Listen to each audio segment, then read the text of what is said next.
Hello everyone, welcome back to EverGreenOlivia TV. This episode is about Holy Week. Don't worry, I'm not here to talk about religion, but rather it is just a reminder of reflection and at the same time the cultural difference between how it was like to celebrate the Lenten season decades ago, 1990s, 80s, and compared to the 2024 season right now.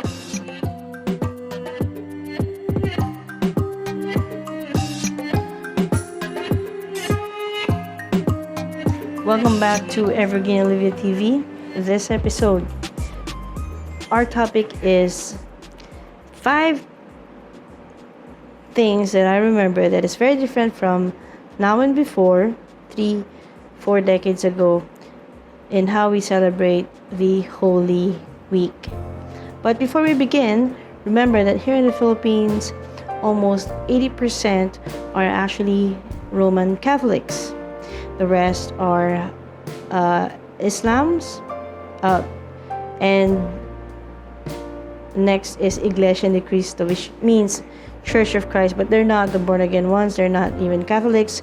It's a local religion that has grown into big numbers in the Philippines.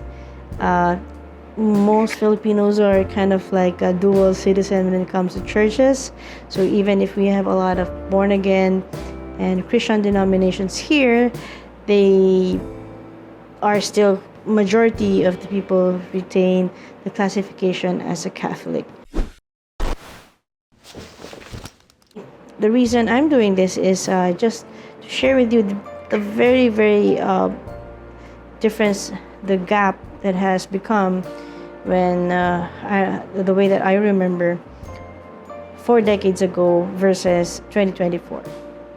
And I don't know which one is better, but of course, whatever it is, at least what's very important is we're just aware of the big difference between 2024 and the 1990s. Number 1, TV networks. TV networks and radio stations way back before had very limited channels, and when Holy Week strikes, there are no programs that are appearing in the television, and even the radio stations are just they're not broadcasting anything, or if there are any stations or TV channels that are open, they are playing biblical stories, and some are even hosting the narration of Passion.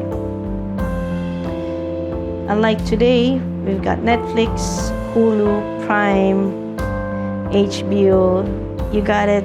Yes, just mobile device, you have a lot of options of which ones you want to watch. Next is shops that are available now. Has a lot of more options too.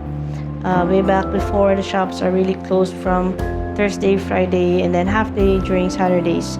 But now in 2024, you have an options. You can go to convenience stores and other coffee or restaurants that are taking opportunity while the major malls are closed. So that's a major difference between 2024 and 40 years ago.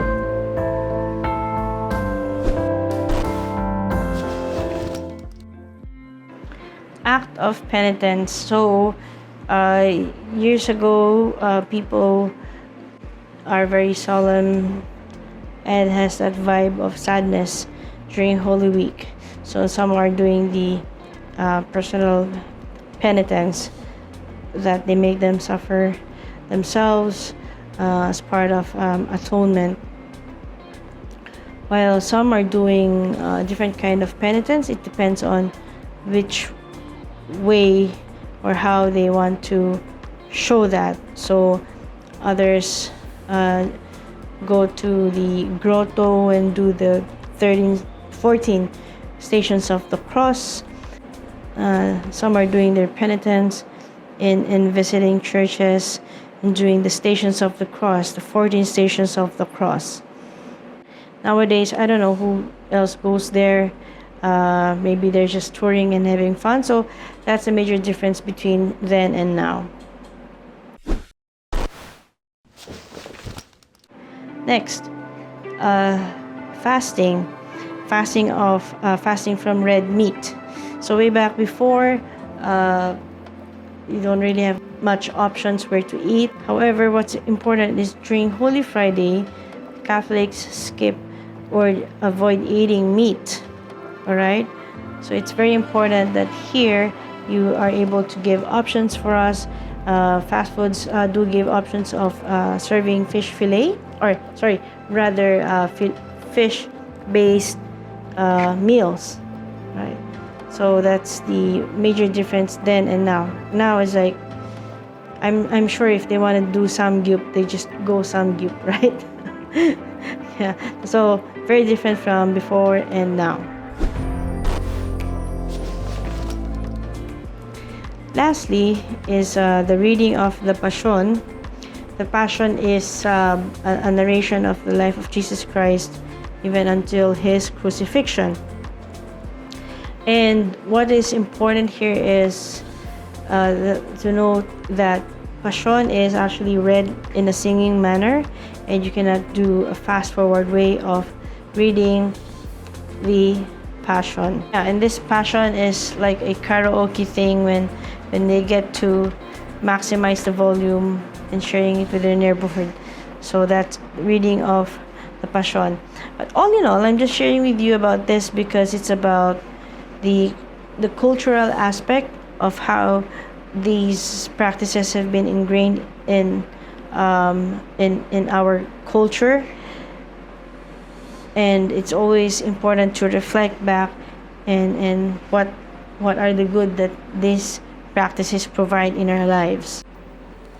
So thanks guys, don't forget to subscribe, and also feel free to share your stories on how you celebrate the Holy Week with either your friends, family, and where did you go.